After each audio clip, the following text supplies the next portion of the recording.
Hola, hola.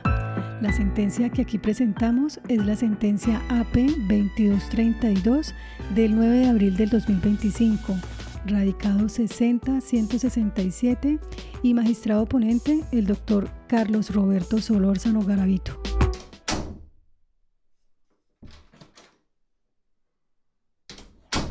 El asunto de esta sentencia se trata en que la Corte se pronuncia acerca de la admisibilidad de la demanda de casación presentada por la representante de víctimas contra la sentencia del 11 de junio del 2021, proferida por la Sala Penal del Tribunal Superior del Distrito Judicial de Cali, que confirmó la providencia emitida el 17 de marzo del mismo año por el Juzgado Primero Penal Municipal de esa ciudad, mediante la cual absolvió a Gina por el delito de lesiones personales culposas, de acuerdo al artículo 111 y 112, inciso segundo, 113, inciso segundo, 114, inciso segundo, 117 y 120 de la Ley 599 del 2000. Los hechos tratan, según la Fiscalía, que el 26 de octubre del 2015, a las 2:55 de la tarde, en la avenida Sexta con calle 25 Norte de Cali, la aquí procesada Gina Marcela conducía un automóvil e hizo un giro sin precaución en la intersección, colisionando con una motocicleta. En virtud de lo anterior, la víctima, Diana Isabela, quien iba como acompañante de la motocicleta, sufrió, primero, una incapacidad médico-legal definitiva de 40 días. Segundo, deformidad física en el cuerpo de carácter permanente. Tercero, perturbación funcional del miembro inferior derecho de carácter transitorio. Y cuarto, perturbación funcional del órgano de la locomoción de carácter transitorio. Pasemos a los antecedentes procesales. De conformidad con la Ley 1826 del 2016, que prevé el procedimiento especial abreviado, el 5 de abril del 2019, la Fiscalía le corrió traslado del escrito de acusación a Gina Marcela, acusándola como autora del delito de lesiones personales culposas, de acuerdo a los artículos 111, 112, inciso segundo, 113, inciso segundo, 114, inciso primero, 117 y 120 de la Ley 599 del 2000. La imputada no se allanó a los cargos. El proceso le correspondió por reparto al Juzgado Primero Penal Municipal de Cali, ante el cual el 15 y el 17 de octubre del 2019 se celebró la audiencia concentrada prevista en el artículo 542 de la Ley 906 del 2004. La audiencia de juicio oral se abordó en 5 sesiones entre el 4 de febrero y 11 de marzo del 2021.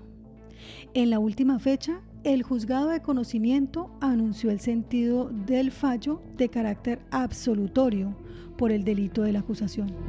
El 11 de junio del 2021, la Sala Penal del Tribunal Superior del Distrito Judicial de Cali, en resolución de la alzada, confirmó integralmente el fallo apelado, por lo que dentro del término legal, la representante de Diana Isabela interpuso el recurso extraordinario de casación y allegó la respectiva demanda. Por lo anterior, el 1 de septiembre siguiente, el Tribunal Superior de Cali lo concedió ante la corporación, y el 8 de septiembre del 2021 se remitió el expediente del proceso a la Corte, lo que motiva su conocimiento. Conozcamos la síntesis de la demanda. La demandante postula un cargo único en el que acude al amparo de la causal tercera del artículo 181 de la Ley 906 del 2004 y acusa al tribunal de haber incurrido en manifiesto desconocimiento de las reglas de producción y apreciación de la prueba sobre la cual se ha fundado la sentencia. La demandante puntualmente sostiene que se trata de un error de hecho manifiesto y trascendente en la apreciación de la prueba documental, informe policial de accidente de tránsito, así como de la prueba testimonial rendida por el agente de tránsito Luis Leopoldo, y de la prueba pericial aportada por la defensa, elaborada por una IRS a través del perito llamado Alejandro. Para fundamentarlo, parte de la premisa de que Latwen desconoció las reglas de la lógica, las máximas de la experiencia y la equidad, al concluir que la motocicleta al momento de la colisión se encontraba realizando una maniobra de adelantamiento, pues primero, el informe policial de accidentes de tránsito solo registran 2 elementos materiales de prueba, el automóvil y la motocicleta, pero no se observa ningún otro elemento como huellas de frenado, de arrastre o vestigios que así lo hayan indicado. Segundo, igualmente lanza una serie de reproches contra las conclusiones planteadas en el dictamen pericial elaborado por el señor Alejandro, como son que 1. Si bien se menciona una huella de arrastre metálica a folio 26, ello no es un elemento material probatorio y tampoco cuenta con un protocolo de cadena de custodia como su debida recolección, fijación fotográfica, así como se desconoce la longitud de la supuesta huella de arrastre o arañazo. 2. A folio 34 se observa una imagen en 3D que permite evidenciar claramente que el rodante que realizaba una invasión del carril es el automóvil, con lo que la motocicleta se encontraba sobre el carril derecho de la avenida Carrera Sexta. 3. Adicionalmente, no hubo ningún cálculo físico-matemático que sustente la trayectoria de circulación planteada para el vehículo automóvil, situación que deja sin sustento técnico las conclusiones a las que llegaron. 4. Por otro lado, no es claro cuál era el ancho de la vía, con lo que el evento se pudo presentar incluso en la mitad del carril derecho de la avenida Carrera Sexta Norte. 5. Por último, censura que no se calcularon el ángulo de impacto ni mucho menos la trayectoria, lo que impedía concluir que el automóvil se encontraba realizando un giro a la derecha sobre el carril derecho de la calzada en sentido sur a norte. En el mismo sentido, agrega que el agente de tránsito Luis Leopoldo carece de objetividad e imparcialidad, toda vez que en el informe de tránsito por él elaborado no quedó consignada la huella de arrastre. Con esto concluye que la interpretación de las pruebas antes referidas en la sentencia proferida por la Sala de Decisión Penal del Tribunal Superior de Cali es errada y difiere de la que imponen la lógica y la sana crítica, y con ella se vulneran los derechos de la víctima, la señora Diana, a la verdad, la justicia y la reparación a cargo del autor del injusto. Bajo ese panorama, solicita casar la sentencia impugnada y como consecuencia de ello se profiera fallo condenatorio en contra de la señora Gima Marcela por el delito de lesiones personales culposas consagrado en los artículos 111, 112 inciso segundo, 113 inciso segundo, 114 inciso primero, 117 y 120 del Código Penal. Abordemos ahora las consideraciones de la Corte. La Corte inicia recordando que de acuerdo al artículo 183 de la Ley 906 del 2004, la admisión de la demanda de casación supone su debida presentación. Por ende, el censor está obligado a consignar de manera precisa y concisa las causales invocadas y sus fundamentos. Ello implica acreditar la afectación de derechos fundamentales y justificar la necesidad del fallo de casación de cara al cumplimiento de alguno de sus fines,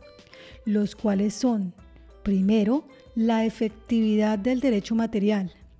segundo, el respeto de las garantías de los intervinientes, tercero, la reparación de los agravios inferidos a estos y cuarto, la unificación de la jurisprudencia. Ese propósito, sin embargo, no se consigue de cualquier manera, pues a voces del inciso segundo del artículo 184 idem, el libelo no será admitido cuando el demandante carezca de interés, prescinda de señalar la causal o no desarrolle adecuadamente los cargos de sustentación. tampoco resulta admisible si se advierte la irrelevancia del fallo para cumplir los propósitos del recurso. Tales exigencias derivan de la naturaleza extraordinaria del recurso de casación, enraizada en la presunción de acierto y legalidad inherente a los fallos de instancia. A partir de esta doble presunción, se asigna al censor la carga de acreditar que con la sentencia se causó un agravio, apoyándose para ello en las causales taxativamente consagradas en la ley. De ahí que la debida sustentación implique desarrollar el ataque con arreglo a, primero, los requerimientos formales que impone la causal planteada y la lógica del cargo propuesto.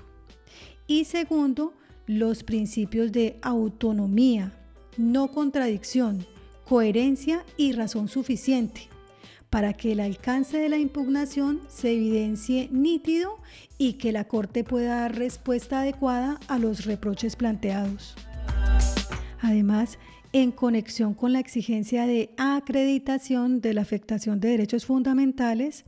la idoneidad sustancial de la demanda significa que sus cargos no solo han de estar debidamente sustentados desde la perspectiva formal, sino que deben de ser fundados, esto es, tener aptitud para, primero, propiciar la invalidación total o parcial de la sentencia, en el entendido que, de no haberse materializado el yerro, otra habría sido la decisión. O segundo, mostrarse idóneos para convocar a la Corte a asumir una postura jurisprudencial unificada alrededor del tema debatido, en cuanto logren evidenciar la violación de una norma sustancial o una garantía procesal. En el cargo único, la recurrente censura que el adquen desconoció las reglas de la lógica y las máximas de la experiencia y la equidad, pero no aborda ni desarrolla ningún criterio apropiado para configurar un error por falso raciocinio, como pasa a verse. Esta modalidad de error de hecho tiene ocurrencia cuando el tribunal observa o aprecia la prueba en su integridad, pero al valorarla o escrutarla desconoce los postulados de la sana crítica, es decir, una concreta ley científica, un principio lógico o una máxima de la experiencia. Por lo anterior, para acreditar la existencia del yerro, el censor, en primer lugar, debe señalar la prueba o la inferencia en la cual recayó el error. Posteriormente, debe identificar el principio lógico, la máxima de la experiencia o el postulado científico que, en concreto, el juzgador desconoció en el proceso de valoración probatoria, con indicación clara y precisa de las razones por las cuales su aplicación resultaba necesaria para la corrección de la conclusión cuestionada en el caso en concreto. Ahora, en tanto referente de valoración probatoria, la lógica concierne a la corrección del proceso completo del pensamiento. Tal disciplina comprende entonces el estudio de los métodos y principios que se usan para distinguir el razonamiento bueno, correcto, del malo, incorrecto,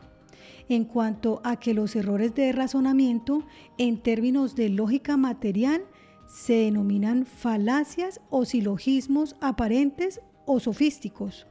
los cuales no implican cualquier yerro en el raciocinio o una idea falsa, sino errores típicos en las relaciones lógicas entre las premisas y la conclusión.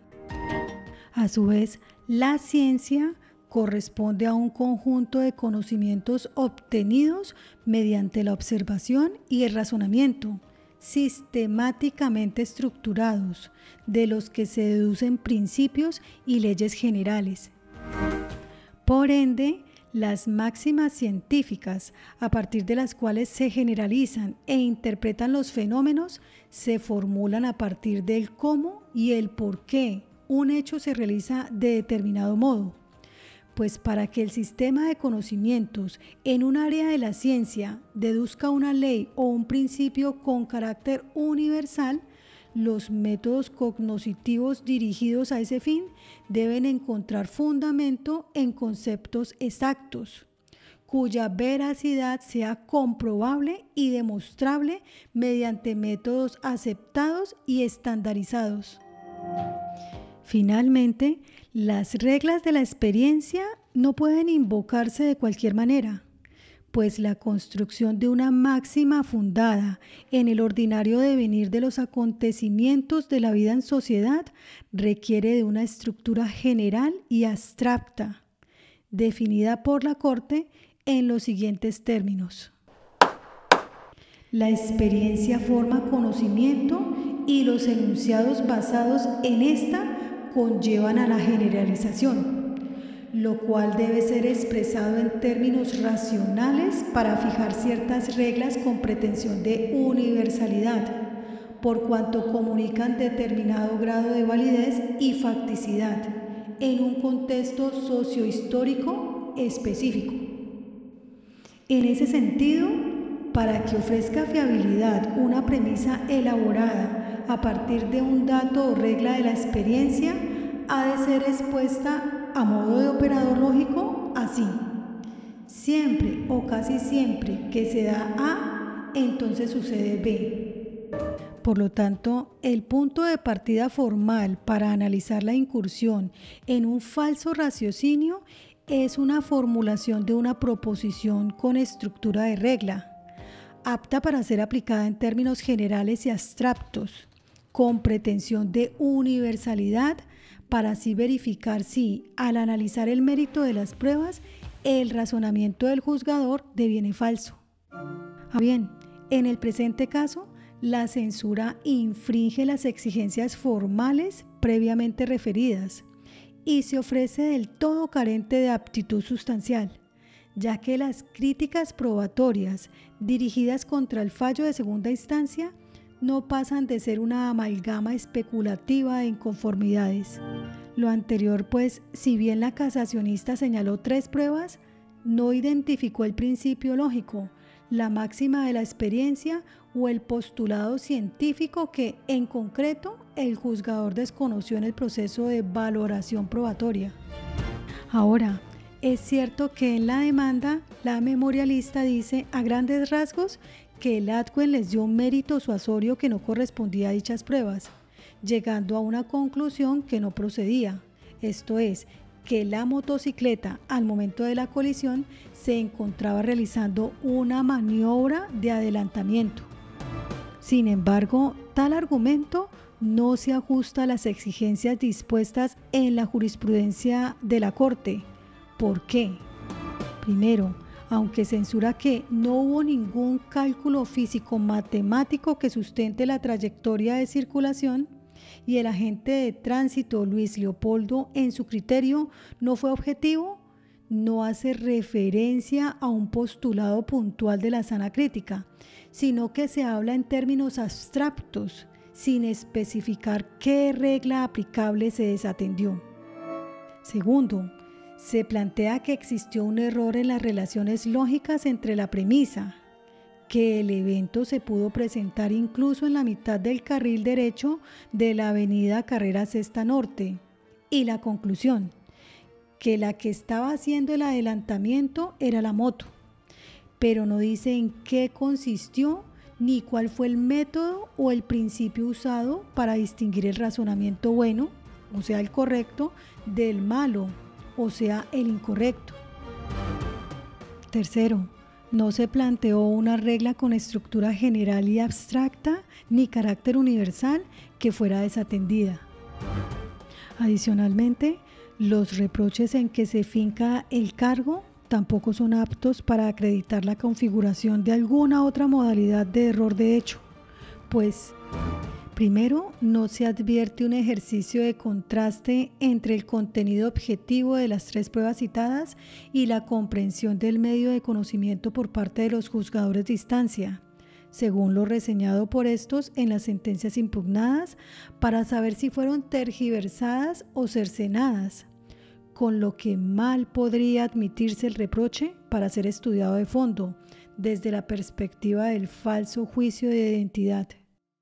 Y segundo, aunque la demandante critica de alguna manera que el tribunal dio por demostrado sin estarlo que la motocicleta al momento de la colisión se encontraba realizando una maniobra de adelantamiento, siendo que no se observa ningún otro elemento como huellas de frenado, de arrastre o vestigios que así lo hayan indicado, no hay lugar para estudiar un posible error por falso juicio de existencia por suposición. Lo anterior, ya que en realidad en la sentencia objeto del recurso extraordinario de casación se estableció la causa del accidente en virtud de lo siguiente. El agente de tránsito Luis Leopoldo atendió el siniestro y señaló que el 26 de octubre del 2015, siendo aproximadamente las 15 horas, arribó al lugar de los hechos, esto es, en la avenida Sexta Norte con calle 25, sentido vial norte-sur, donde encontró un automóvil y una motocicleta. Los conductores, cada uno de los vehículos y una tercera persona que era la pasajera de la motocicleta, procediendo a realizar el bosquejo topográfico. Tomó fotografías respecto a la posición final de los vehículos, de los hallazgos encontrados y de los puntos de impacto. Que los impactos que encontró en el automóvil corresponden a un golpe a la altura de la puerta delantera derecha y un golpe en el manubrio de la motocicleta. Refiere que por los puntos de impacto y la huella de arrastre, arañazo, que había en el suelo, producto de la caída de la motocicleta, determinó que el automóvil, antes del accidente, se desplazaba por el carril derecho y giró a la derecha a la altura de la calle 25 Norte, cruce que es permitido. Que después del accidente los vehículos quedan sobre la calle 25, el automóvil dentro de la calle 25 y la motocicleta a un lado de este, recostado sobre el lado derecho. Agrega que de cara a los puntos de impacto, el recorrido del automóvil y con fundamento en su experiencia logró determinar que la motocicleta estuvo intentando adelantar por el lado derecho del automóvil. Por tal razón, su hipótesis del siniestro es intentar adelantar sin precaución y no estar pendiente de las maniobras de otros conductores. Para el conductor de la motocicleta, que era el conductor número 1. Estableció igualmente que la conductora del vehículo automotor no tuvo responsabilidad en los hechos, porque se desplazaba por su carril derecho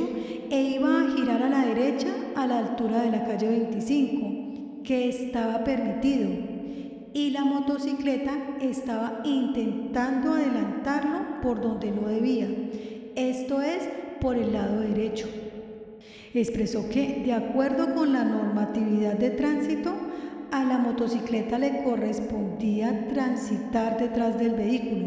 toda vez que iba con el automóvil sobre el mismo carril derecho,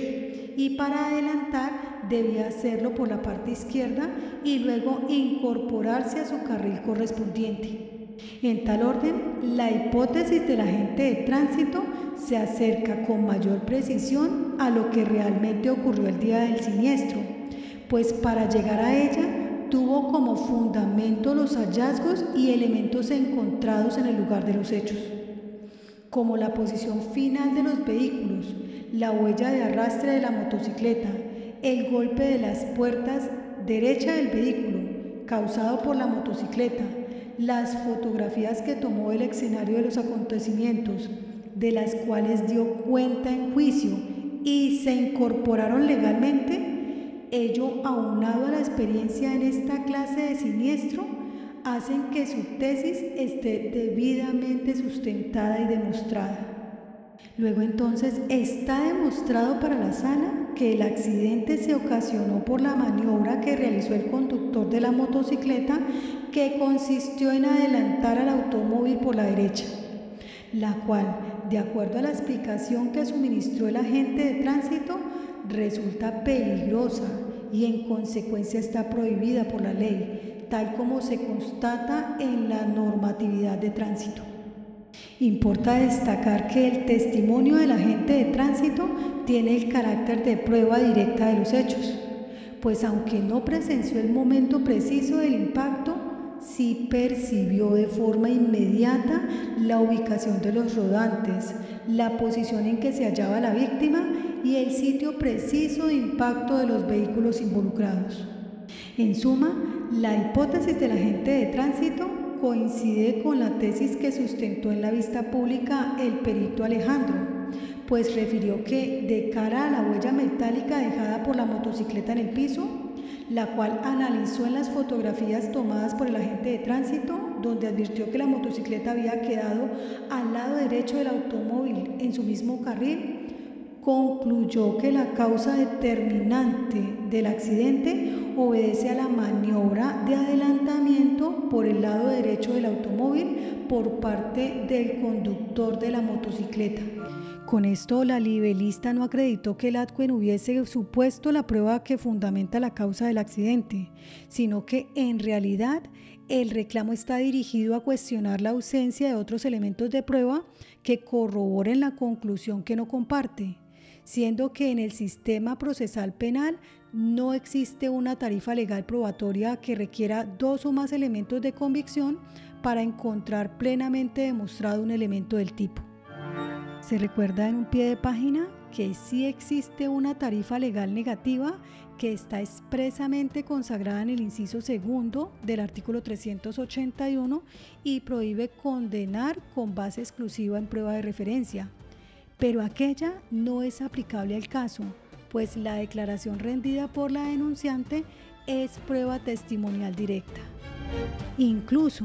aunque en su criterio no se podía incorporar la huella de arrastre metálico a folio 26 del dictamen pericial elaborado por Alejandro, la demandante debía invocar una violación indirecta de la ley sustancial por error por falso juicio de legalidad, pero no lo hizo. Por el contrario, solo dice que aquello no es un elemento material probatorio y tampoco cuenta con un protocolo de cadena de custodia, sin especificar cuál fue el requisito de validez incumplido.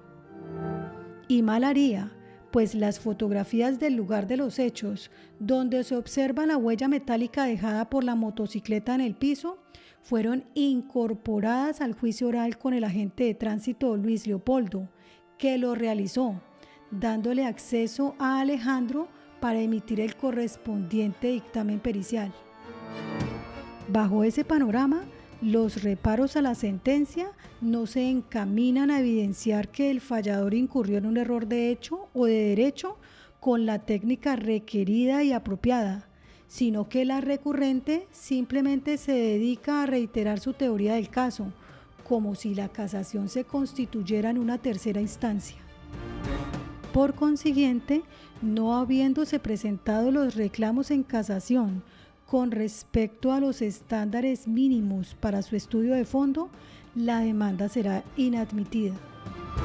Además, la Sala no advierte la presencia de supuestos justificantes para superar los defectos del libelo con el propósito de decidir de fondo o emitir un pronunciamiento oficioso en casación.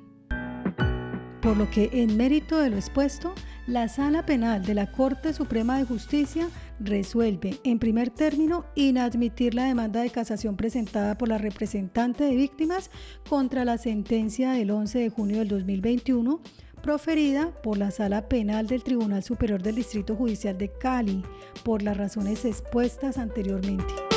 Y como segundo punto, advertir que, de conformidad con lo dispuesto en el inciso segundo del artículo 184 de la Ley 906 del 2004, recuerda que la presente decisión procede el recurso especial de insistencia con atención a las reglas definidas jurisprudencialmente por la Sala.